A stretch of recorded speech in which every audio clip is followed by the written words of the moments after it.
Welcome, bienvenue ici à Maker Faire à Lille, édition 2022. Nous sommes sur l'esplanade de cet événement exceptionnel qui réunit plus de 600 makers dans 180 stands et ateliers où ça bosse, où ça travaille pour le développement durable, l'habitat durable qui est le thème cette année de cette Maker Faire exceptionnelle.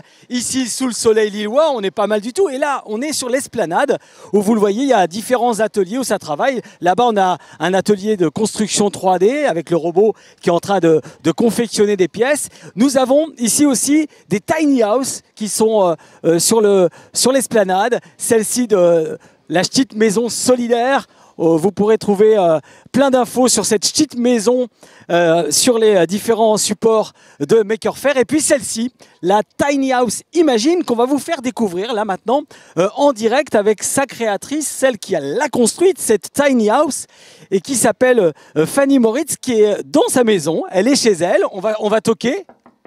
Il y a quelqu'un? Il y a Fanny. Bonjour Fanny. Ça va? Ça va et toi? Oui, ça va, merci. Merci de nous accueillir chez toi. On va rentrer.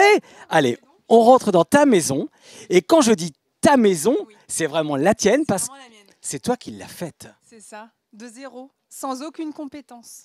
Comment ça s'est passé? Raconte-moi. Comment quelqu'un qui ne sait pas planter un clou, comme moi, oui, peut réussir à faire une maison? La première chose, c'est qu'il faut être bien accompagné déjà par des professionnels et ensuite avoir beaucoup de courage et se lancer, quoi. Tu as commencé quand? Il y a 1 an et 3 mois.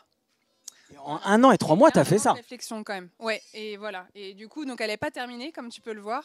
Ouais. Elle est encore en cours. Et pour la voir terminée, comme tu vois, là, il y a un peu des images d'inspiration, tout ça, des images 3D. Ouais. Et il faudra suivre l'aventure sur les réseaux et peut-être me voir lors du futur Tour de France. Alors oui, on va en parler. Alors déjà, regardons quand même, parce que elle est quasiment aboutie. Il te reste combien de temps de boulot là? Alors je pense entre 4 à 6 mois.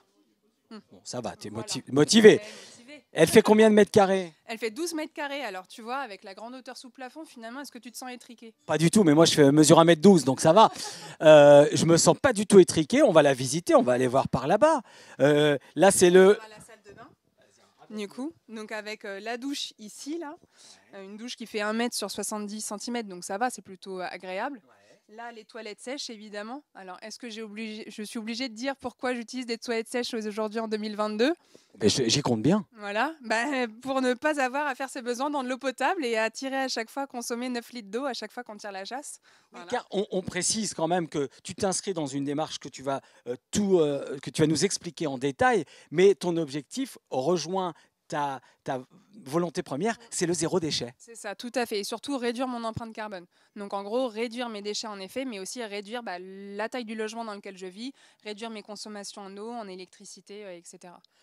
Comment t'es venue cette idée de construire ta tiny house? Alors ça, c'est dans un optique de réduction d'empreinte carbone. Avant, je vivais à l'étranger. Je me rendais compte que finalement, tu vois, la nourriture était importée sur l'île sur laquelle je vivais. Je prenais énormément l'avion pour rentrer en France voir mes proches. Donc voilà, tout ça mélangé, ça faisait vraiment beaucoup d'empreinte carbone. Et je me suis dit, il est temps de vivre en accord avec ses valeurs, de rentrer en France et de vivre dans une tiny. Voilà, ça fait 12 mètres carrés, on s'y sent bien, il y a moins d'empreinte carbone, moins de consommation électrique, moins de consommation d'eau, enfin voilà. Alors, franchement, Fanny, on s'y sent pas du tout à l'étroit dans cette tiny house. Et alors donc, ça c'est la première étape, la construire, cette maison. Mais cette maison, ça va être aussi une maison qu'on va pouvoir visiter, on va pouvoir apprendre plein de choses. Parce que tu vas te lancer dans un tour de France, c'est ça? C'est ça, exactement. Donc en fait, moi, comme tu le sais, je suis conférencière sur la transition écologique et notamment sur le zéro déchet. Et en fait, mon objectif, c'est vraiment que cette maison-là, dans laquelle je vais vivre, évidemment, eh bien, je compte la partager et l'ouvrir en fait au plus grand monde pour sensibiliser le grand public à toutes ces notions-là, aux notions de réduire ses déchets, utiliser des choses, des petites astuces pour réduire ses consommations en eau et en électricité. Alors, on n'est pas obligé, évidemment, de tous vivre dans une tiny house, hein, c'est pas le but, mais on peut tous mettre des choses dans nos maisons à nous pour nous permettre de réduire nos ressources. C'est donc ce que tu as intitulé le Slow Tiny Tour. Tout à fait, exactement. Beaucoup d'anglicisme chez Fanny, qui maîtrise l'anglais merveilleusement bien. On pourrait traduire cet anglicisme par le Tour de France, tranquille, tout doux, dans une petite maison, mais c'est beaucoup plus long. Hein, c'est pour ça. Et alors donc, ça commence quand? Comment on va pouvoir te croiser, aller à ta rencontre et te parler? Alors le Slow Tiny Tour, il commencera, j'ai pas de date précise, mais il commencera une fois que la Tiny sera terminée. Voilà. Donc, dans un an. Dans un an, voilà. On va dire courant 2024, ça serait pas mal, comme ça au moins ça me laisse de la marge pour terminer tranquillement. Et comment les gens puissent suivre le Tour de France et venir à moi, et bien, sur mon site internet fannymoritz.com. Voilà. Très bien. Et alors ça s'adresse à qui?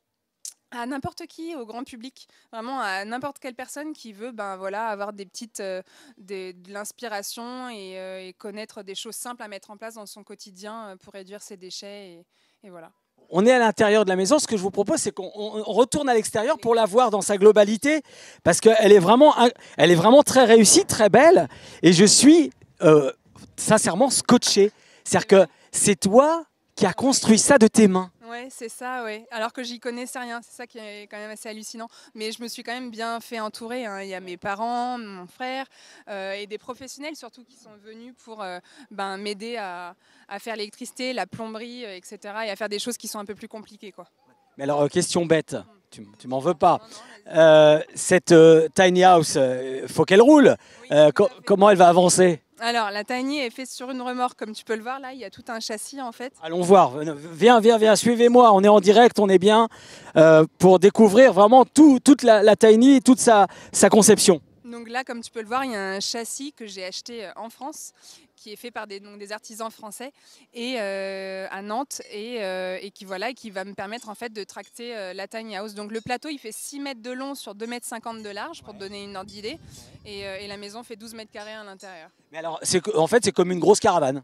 Alors non, pas vraiment, parce qu'on choisit vraiment les matériaux, hein. Là par exemple on a du jean recyclé qui vient de la région en isolation, on a de la laine de mouton qui vient de France dans le sol. Voilà, on choisit les matériaux qu'on veut et puis sincèrement est-ce que ça ressemble à un mobil-home ou à une caravane quand Pas du tout, non, mais je disais ça Fanny pour le côté tractable et qui se déplace. Voilà, ça se déplace. Tout à fait, c'est une maison qui se déplace. Après, quand on vit en tiny house, ça n'a pas à vocation de se déplacer tout le temps. Tu vois, on ne va pas se déplacer tous les jours comme on pourrait le faire avec une caravane ou avec un camping-car. Tu prévois combien d'étapes alors sur ton tour? Alors je prévois à peu près 6 déplacements dans l'année et faire ça pendant 2 ans, donc à peu près visiter 12 régions. Bon, retournons dedans avant de nous quitter pour voir ce qu'il faut faire en priorité là, dans cette tiny house. Si je peux te donner un coup de main, moi je le ferai avec plaisir. Rentre, tu es chez toi. Alors, il faut planter des trucs, il faut faire quelque chose. Là, c'est quoi la priorité? Alors là, les prochaines étapes déjà, de finir le tableau électrique, de finir la plomberie. L'électricité, je suis nul. La plomberie? Je suis nul. Faire la douche. Ça, ouais, pourquoi pas. Coller des feuilles de pierre. Regarde-moi ces belles feuilles de pierre là. Comment elles sont belles.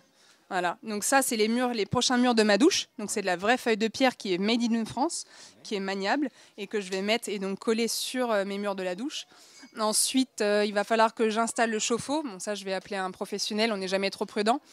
Construire les toilettes. Mettre quelques clous, construire la base des toilettes sèches et ensuite faire tous les meubles sur mesure. Ah. Là, moi, je sais très bien meubler, enfin surtout avec la voix. Donc là-dessus, je pourrais t'aider, Fanny. D'accord, ok, bon, super. En tout cas, c'est une super aventure dans laquelle tu t'es lancé. Respect à toi, vraiment, bravo.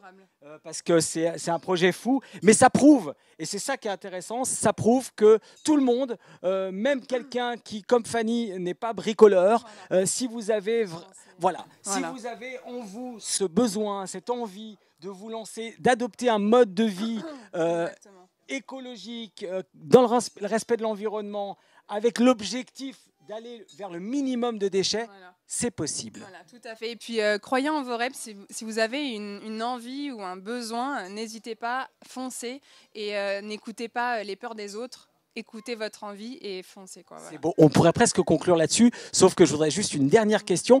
Être ici à Maker Faire, qu'est-ce que ça t'apporte? Comment tu le vis? Du lien humain et que des belles rencontres.